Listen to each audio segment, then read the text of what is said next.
Dear brothers and sisters in the Lord, ప్రభునందు ప్రియమైన సహోదర సహోదరులారా, today's verse for our meditation is taken from the book of Leviticus, chapter 26, verse 44. నేటి దినం మన ధ్యానం కొరకే లేవి కాండము 26వ అధ్యాయము 44వ వచనం తీసుకొనబడింది. I will not cast them away, neither will I abhor them. వారు నిరాకరింపను, వారి యందు అసహ్యపడను.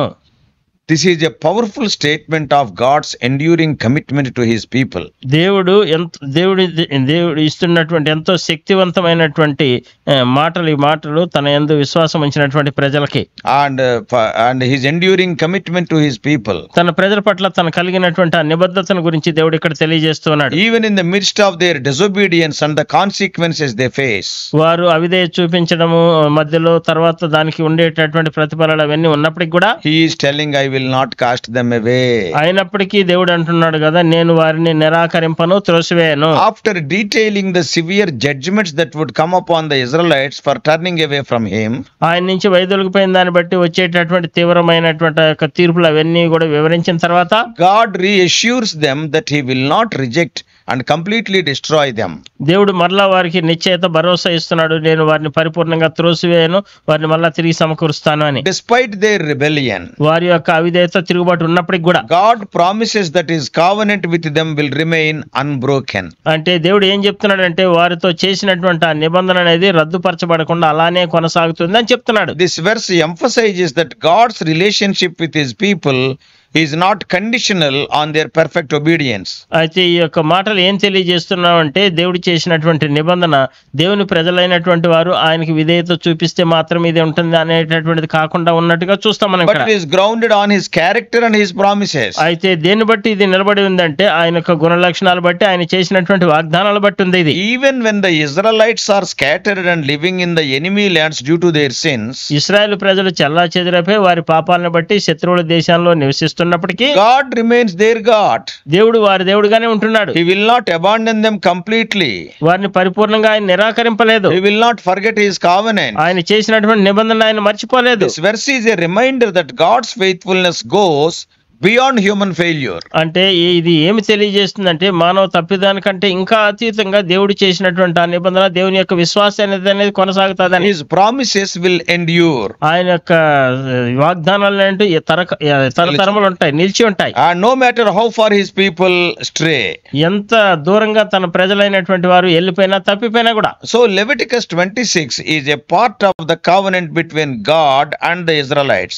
ఈ లేవి కాండం 26వ అధ్యాయము దేవుడికి ఇశ్రాయేల్ ప్రజలకు మధ్య చేసినటువంటి నిబంధనలో భాగంగా ఉంటున్నది. And it includes both blessings for obedience and curses for disobedience. ఇందులో విధేయత చూపిస్తే ఏమేమి ఆశీర్వాదాలు వస్తాయి, అవిధేయత చూపించి తిరుగుబాటు చేస్తే ఎన్ని శాపాలు ఉన్నాయన్నది కూడా తెలియజేయబడింది. If you see the history of Israelites, Israel చరిత్రను మనం చూస్తే throughout their history, the Israelites often turned away from God. చరిత్ర అంతటా మనం చూస్తే తరచుగా దేవుని ప్రజలైనటువంటి ఇశ్రాయేలుడు దేవుడి దగ్గర నుంచి వైదొలిగిపోయారు. That led them to the periods of judgment. అవన్నీ కూడా తీర్పు కాలాలకి వస్తూ వచ్చాయి. Sometimes it resulted in invasions by the enemies, exile, and the destruction of their land and temple. కొన్ని సందర్భాల్లో ఏ విధంగా అవుతూ వచ్చిందంటే శత్రువులు వారి మీద దండెత్తి రావడము, లేకపోతే వారిని చెరకు పంపించడము, లేకపోతే వారికి ఉండేటటువంటి పొలాలు పంటలని నాశనం చేయడం అలా. And these consequences were meant to be a wake-up call. ఈ యొక్క ప్రతిఫలాలని కూడా ఏ విధంగా చూపిస్తున్నాయంటే మెలకుగా ఉండాలి, ఇకనైనా బాగుండాలని. Drawing the Israelites back to God and his commands. అంటే ఇశ్రాయేలు ప్రజల్ని దేవుని దగ్గరికి, దేవుని యొక్క ఆజ్ఞల దగ్గరికి తిరిగి తీసుకురావాలని. Despite these repeated failures, ఇవన్నీ కూడా పదే పదే చెప్పినా మరలా విఫలమైతా ఉన్నప్పటికీ కూడా God's commitment to his people was never wavered. దేవుడు తన ప్రజల పట్ల తనకు ఉండేటటువంటి ఆ నిబద్ధత ఎప్పుడు కూడా వైదొలిగిపోలేదు. He made covenants with their ancestors like Abraham, Isaac, and Jacob. వారి పితరులైనటువంటి అబ్రహాము, ఇస్సాకు, యాకోబులతో ఆయన ప్రమాణాలు చేస్తూ వచ్చాడు, promising to make them a great nation and give them a land of their own. ఆయన ఏం చేశాడంటే వారిని గొప్ప జనాంగంగా చేయడం మాత్రమే కాకుండా వారికి సొంత దేశాన్ని వారికి ఇస్తానని వాగ్దానం చేశాడు. Even when the Israelites were in exile, ఇశ్రాయేలు చెరలో ఉన్నప్పటికీ, when they were living as captives in the foreign lands, వారు పరాయి సినాయి దేశంలో వారు చెరపట్టబడినటువంటి వారికి ఉన్నప్పటికీ God's promise to restore them remained. అయితే దేవుడు వారిని తిరిగి సమకూరుస్తాడనేటటువంటి వాగ్దానం అనేది అలానే నిలిచి ఉంటూ ఉంది. So this verse reflects God's unwavering faithfulness. ఈ వచనం ఏం తెలియజేస్తుందంటే దేవుడి ప్రజల పట్ల దేవుడు కలిగి ఉండేటటువంటి మార్పు చెందనటువంటి నిబద్ధతను తెలియజేస్తుంది. It shows his love and covenant endure beyond the immediate circumstances of punishment. అంటే శిక్షించిన తర్వాత వెంటనే వచ్చేటటువంటి పర్యవసానాల తర్వాత కూడా ఆయన యొక్క నిబంధన అనేది నిలిచి ఉండేదిగానే ఉంటుంది. And this verse highlights God's grace and mercy. ఈ యొక్క వచనం ఏం తెలియజేస్తుందంటే ఏది ఎత్తి చూపిస్తుందంటే దేవుని యొక్క కృపని కనికరాన్ని చూపించేదిగా ఉంది. It teaches us that God is just and allows his people to experience the consequences of their actions. దేవుడు ఈ నీతిమంతుడని దేవుని ప్రజలైనటువంటి వారు చేసినటువంటి పాపాలని తప్పిదాలను బట్టి ఆ విధంగా చెరపట్టబడడం కొరకు దేవుడు అనుమతిస్తాడనే సంగతి తెలియజేయబడుతుంది. And not only that, అంత మాత్రమే it కాదు, also tells us that he does not abandon them. అంత మాత్రమే కాకుండా దేవుడు వారిని త్రోసివేయడనే సంగతి కూడా తెలియజేయబడుతుంది. God's discipline is always aimed at correction and restoration. దేవుడి క్రమశిక్షణ అనేది ఎల్లప్పుడూ కూడా ఎట్లుంటుందంటే వారిని దండించడము, తర్వాత వారిని సరిదిద్ది మరలా దారిలో పెట్టడం, not destroying them. అంటే వారిని ఏదో పరిపూర్ణంగా నాశనం చేయడం అని కాదు. So this verse underscores the unbreakable nature of God's covenant.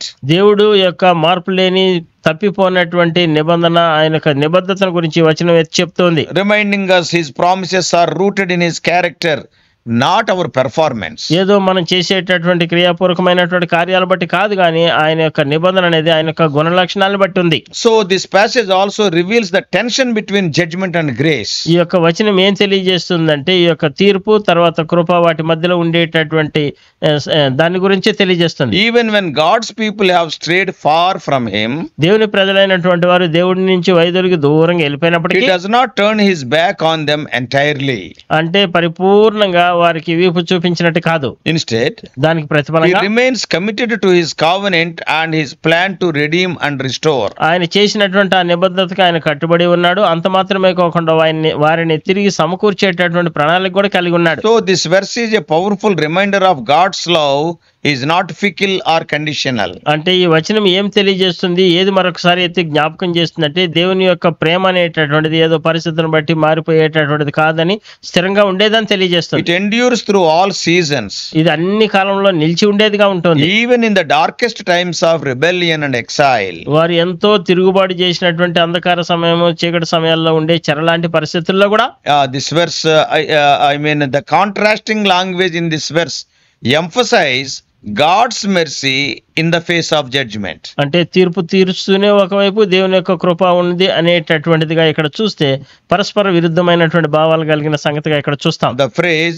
"in spite of this" points back to the long list of consequences described earlier in the chapter. అయితే ఇవన్నీ జరిగినప్పటికీ, ఇలా ఉన్నప్పటికీ అంటే ఏంటంటే గత అధ్యాయంలో జరిగినటువంటి సంగతులన్నీ జరిగినప్పటికీ కూడా అని అర్థం. Yeah, actually they were worthy for the punishment. నిజానికి చూస్తూ వచ్చినట్లయితే వారు శిక్షకు యోగ్యులు. But what God is telling, దేవుడు ఏం చెప్తున్నాడు, I will not reject them or abhor them. నేను వారిని పరిపూర్ణంగా త్రోసివేయను, నెట్టివేయను అంటున్నాడు. And they directly to God's heart,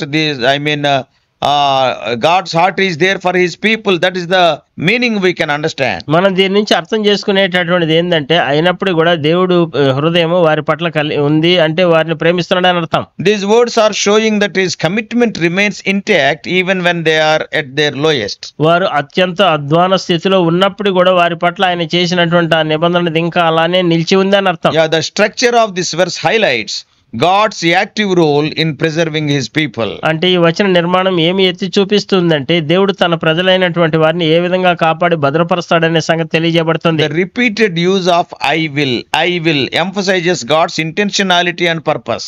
మరొక పదే వాడబడినటువంటి మాట నేను వీరిని ఈ విధంగా చేస్తాననే మాట ఏంటంటే నొక్కి చెప్తుంది వారిని తిరిగి సమకూరుస్తామని. So this is not a passive commitment but an active choice by God to maintain his covenant relationship.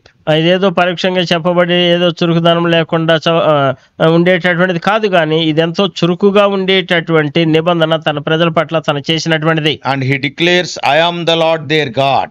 ప్రభు తను ఎంతో ప్రకటన చేస్తున్నాడు, నేనే వారి ప్రభుడను వారి దేవుడను అని. And it serves as a powerful affirmation of God's unchanging identity and his unwavering promise to his people. ఇది ఏం తెలియజేస్తుందంటే దేవుడు తన ప్రజలతో ఏ విధంగా ఐక్యపరచుకొని గుర్తింపు పొందుతున్నాడు అనేది, దేవుడు వారి పట్ల ఏ విధంగా మార్పు లేనటువంటి ప్రేమను కలిగి ఉంటున్నాడనే సంగతి తెలియజేస్తుంది. How can we apply these truths for today's Christian of this 21st century? ఈ 21వ శతాబ్దంలో ఉండే క్రైస్తవులంగా మనకి ఈ సత్యాన్ని ఎలా అన్వయించుకోవచ్చు? So this verse is a powerful reminder of God's faithfulness even when we fail. మనం తప్పిపోయినప్పుడు కూడా దేవుడు యొక్క మన విశ్వాస్యత అనేది ఎంతో నమ్మదగినదిగా ఉంటుందనేది గుర్తు చేయబడుతుంది. And it assures us that God does not abandon us.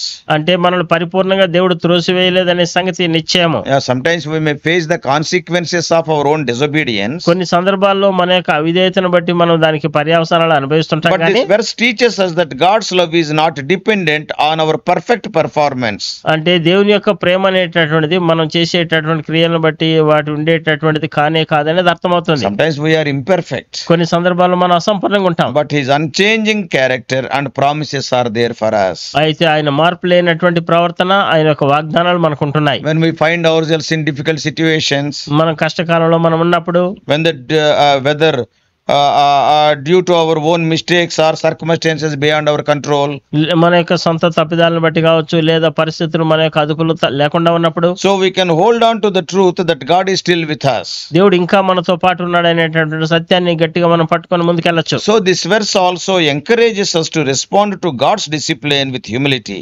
ఎంతో దీనత్వంతో దేవుని యొక్క శిక్షకి మనం ప్రతిస్పందించాలని ఈ వచనం మనకి మరొకసారి జ్ఞాపకం We must చేస్తుంది. have an open heart to be restored. అంటే మనము తిరిగి సమకూర్చబడిన కొరకు మన హృదయాన్ని తెరిచి తిరిగి సమకూర్చబడే వారికి ఉండాలి. It reminds us that God's correction is not meant to push us away, but to bring us back into a closer relationship with Him. దేవుడు శిక్షించేటటువంటి శిక్ష, దిద్దుబాటు అవన్నీ కూడా ఇంకా ఆయన నుంచి దూరంగా త్రోసివేయడానికి కాదు, కానీ ఇంకా సమీపంగా తీసుకురావడం కొరకని మనం గ్రహించాలా. No matter how far we may have strayed, మనం ఎంత దూరంగా వెళ్ళిపోయినా పర్వాలేదు, కానీ God's promise is that He will never completely abandon or reject us. దేవుడి యొక్క వాగ్దానం ఏంటంటే, నేను పరిపూర్ణంగా వారిని త్రోసివేయను, వారి యందు నేను అసహ్యపడనని. His desire is always to restore, to heal, and to bring us back into His embrace. ఆయన యొక్క కోరిక ఎల్లప్పుడూ ఏమైనదంటే తిరిగి సమకూర్చబడాలని, వారి దగ్గరికి చేర్చుకోవాలని, వారిని హత్తుకోవాలని ఉంది. So this verse reveals God's deep love and compassion for His people. ఈ వచనం ఏం తెలియజేస్తుందంటే, తన ప్రజల పట్ల దేవుడు కలిగినటువంటి లోతైన ప్రగాఢమైనటువంటి ప్రేమ, దయను చూపిస్తుంది. Even when they are at their worst, వారు ఎంతో అధ్వాన స్థితిలో ఉన్నప్పటికీ, living in enemies' lands and facing the consequences of their actions, వారి శత్రువుల దేశంలో ఉండి వారు చేసినటువంటి క్రియలకి పర్యవసానాలు అనుభవిస్తూ ఉన్నప్పటికీ, yet God's love remains. అయినప్పటికీ దేవుడి ప్రేమ నిలిచి ఉండేదిగా ఉంది. He does not treat His people as they deserve, but continues to offer mercy and hope. ఆయన తన ప్రజలైనటువంటి వారిని ఏదో పరాయి వారిగా చూడకుండా ఆయన ఏం చేస్తుంటే, ఎల్లప్పుడూ తన యొక్క దయని కనికరాన్ని వారికి పొడిగిస్తూనే కొనసాగిస్తుంటాడు. This verse shows that God's love is steadfast. ఈ వచనం ఏం తెలియజేస్తుందంటే, దేవుని యొక్క ప్రేమ అనేది ఎడతెక్కకుండా కొనసాగేది And it అని. is unbreakable. ఆయన ప్రేమ అనేది తప్పిపోంది His అని. love is rooted in His commitment to His covenant. ఆయన యొక్క ప్రేమ అనేటటువంటిది ఆయన చేసినటువంటి నిబంధనలో మూలాలు ఉన్నాయని తెలియజేయబడుతుంది. And God's refusal to reject or destroy His people completely, even in their rebellion, is a testament of His loving nature. అంటే దేవుడు తన ప్రజలైనటువంటి వారు తిరుగుబాటు చేసినప్పటికి కూడా వారిని పరిపూర్ణంగా నాశనం చేస్తాడు అనేటటువంటిది కానే కాదు, ఎందుకంటే అది ఆయన యొక్క స్వభావానికి విరుద్ధంగా ఉండేదిగా ఉంటది. Yeah, the God of the Bible is a God who disciplines but does not forsake. Bible దేవుడు ఎటువంటి దేవుడు అంటే, ఆయన క్రమశిక్షణలో పెట్టేటటువంటి దేవుడు గాని పరిపూర్ణంగా త్రోసివేసే He దేవుడు will కాదు. ఆయన correct us, but He will not give up. ఆయన సరిదిద్దుతాడే గాని ఇంకా పరిపూర్ణంగా ఇక నా చేత కాదని విడిచిపెట్టాడు. So this verse reflects the heart of a loving father who desires not to destroy, but to redeem and restore his children. ఈ వచనం ఏం తెలియజేస్తుందంటే, ఒక ప్రేమ కలిగినటువంటి తండ్రి వల్లే తన ప్రజలైనటువంటి వారు, తన పిల్లలైనటువంటి వారు పరిపూర్ణంగా తప్పిపోకూడదని, వారు మళ్ళా తిరిగి సమకూర్చబడాలనే ఆశనే తెలియజేయబడుతుంది. Therefore, God's love is evident in His unwavering commitment to His people, no matter how far they have fallen. అందుకే దేవుని ప్రజలైనటువంటి వారు ఎంత అధ్వాన స్థితిలో పడిపోయినప్పటికీ కూడా దేవుని యొక్క ప్రేమ అనేటటువంటిది వారిని తిరిగి సమకూర్చేదిగా ఉంది. అదేంటంటే తను చేసినటువంటి నిబంధనలో మూలాలు ఉన్నట్టుగా మనం చూస్తాం. Jesus Christ is the ultimate fulfillment of the hope యేసుక్రీస్తు ప్రభు ఆ చిట్ట చివరి నిరీక్షణగా ఉంటూ ఉన్నాడు ఆయన. as it is expressed in 26:44 of Leviticus. లేవికాండం 26:44లో చెప్పబడిన విధానంలో, So while this verse speaks of God's refusal to break his covenant with Israel, అంటే ఇశ్రాయేల్తో దేవుడు చేసినటువంటి ఆ నిబంధన గురించి ఆయన మాట్లాడుతూ, నేను వాటిని భంగపరిచి వాటిని నశింపజేయను, వారి యందు అసహ్యపడను అంటున్నాడు. and Jesus establishes a new and everlasting covenant through his sacrifice on the cross. యేసుక్రీస్తు ప్రభు వారు అయితే ఏం చేశారంటే తన యొక్క బలి అర్పణ ద్వారా నూతనమైనటువంటి నిబంధనని స్థాపించాడు. In Christ we see the fullest expression of God's refusal to abandon his people. ఆయన ప్రజలందు ఆయన నిలిచి ఉండడనేటటువంటి సంగతి క్రీస్తునందు మనం పరిపూర్ణంగా మనం చూడగలం. So Jesus came to seek and save the lost, యేసుక్రీస్తు ప్రభు నశించిన దాన్ని వెదకి రక్షించడానికి వచ్చాడు ఈ offer లోకానికి. forgiveness, క్షమాపణ అనుగ్రహించడం to కొరకు, bring the reconciliation, తిరిగి సమకూర్చబడడం కొరకు, and to restore the relationship with God. దేవుడితో ఉండేటటువంటి సంబంధాన్ని తిరిగి నెలకొల్పడం కొరకు. In Hebrews 13:5, హెబ్రీయులకు రాసిన పత్రిక 13:5 God's promise is reiterated. దేవుడి యొక్క వాగ్దానం అనేటటువంటిది మనకుంటూ ఉన్నది. Never will I leave you, never will I forsake you. నేను నిన్నెన్నడను విడువను, నేను నిన్నెన్నటికీ ఎడబాయను అని. Through Jesus we have the assurance that nothing can separate us from God's love. యేసుక్రీస్తు ప్రభు నుంచి మనం ఏం అర్థం చేసుకోవచ్చు అంటే, దేవుని ప్రేమ నుంచి నిన్ను నన్ను మనల్ని ఎడబాపేది ఏదీ లేనే లేదని. I want to read for you the famous verse from Romans. రోమీయులకు రాసినటువంటి పత్రికలో నుంచి ప్రఖ్యాతిగాంచినటువంటి వచనం నేను మీ కొరకు చదవనన్నాను. Romans 8:38 and 39. రోమీయులకు రాసిన పత్రిక 8, 38, 39 వచనాలు. Paul is writing, పౌలు రాస్తూ ఉన్నాడు, for I am convinced that neither death nor life, neither angels nor demons, neither present nor the future, nor any powers, neither height nor depth, nor anything else in all creation will be able to separate us from the love of God that is in Christ Jesus our Lord. మరణమైనను జీవమైనను దూతలైనను ప్రధానులైనను ఉన్నవైనను రాబోవునవైనను అధికారులైనను ఎత్తైనను లోతైనను సృష్టింపబడిన మరి ఏదైనను మన ప్రభు అయిన క్రీస్తు యేసునందలి దేవుని ప్రేమ నుండి మనలను ఎడబాప నేరవని రూఢిగా నమ్ముచున్నాను. Jesus is the ultimate proof that God's covenant love endures forever. యేసుక్రీస్తు ప్రభు మనకి చిట్ట చివరి రుజువుగా ఉంటున్నాడు, దేవుడు చేసినటువంటి ఆ యొక్క నిబంధనకి ఆయన యొక్క ప్రేమ గుర్తుగా. And this verse invites us to reflect on God's unchanging faithfulness. దేవుని యొక్క మార్పు లేనటువంటి విశ్వాస్యతను గురించి ఈ వచనం మరొకసారి చూపిస్తూ His ఉంది. desire to restore, ఆయన్ని తిరిగి సమకూర్చాలనే కోరిక. and the incredible promise we have through Jesus Christ, who ensures that we are never alone, no matter what we face. ఎటువంటి పరిస్థితులు మనం ఎదుర్కొన్నా మనం ఒంటరిగా లేవని, మనతో పాటు యేసుక్రీస్తు ప్రభు ఉన్నాడనేటువంటి నిశ్చయత, ఆ యొక్క వాగ్దానం, ఆ భరోసా మనకుంది. May God help us to understand his love. ఆయన ప్రేమను మనం అర్థం చేసుకోవడానికి దేవుడు మనకు సహాయం May చేయాలి. God help us and guide us throughout this day. దేవుడు మనకు సహాయం చేసి ఈ దినమంతట్లో మనల్ని నడిపించును గాక. Let us pray. ప్రార్థన చేసుకుందాం. Loving heavenly Father, ప్రేమ కలిగిన మా పరలోకపు తండ్రి, how gracious God, ఎంత కృప కలిగిన దేవా, what a wonderful promise, I will not cast you away. నేను నిన్నటికి త్రోసివేయను, నిన్ను నిరాకరింపననేది ఎంత అద్భుతమైన వాగ్దానం. I will never abhor you. నేను నీ యందు అసహ్యపడను. Oh Lord, many times we fail and fall. ప్రభా, చాలా సందర్భాల్లో మేము తప్పిపోయినాం, పడిపోయినాం. Lord, we will drift away from thy way. ప్రభా, నీ మార్గం నుంచి మేము వైదొలిగిపోయినాం. But today when we see we are not punished by you, ప్రభా, ఈ నేటి దినం మేము చూస్తూ ఉన్నట్లయితే నీ చేత మేము శిక్షించబడలేదు. that is not that we are given license to commit sin, దాని అర్థం ఏంటంటే మేము పాపం చేయడానికి మాకేదో లైసెన్స్ దొరికిందని but కాదు, our కానీ character is only love.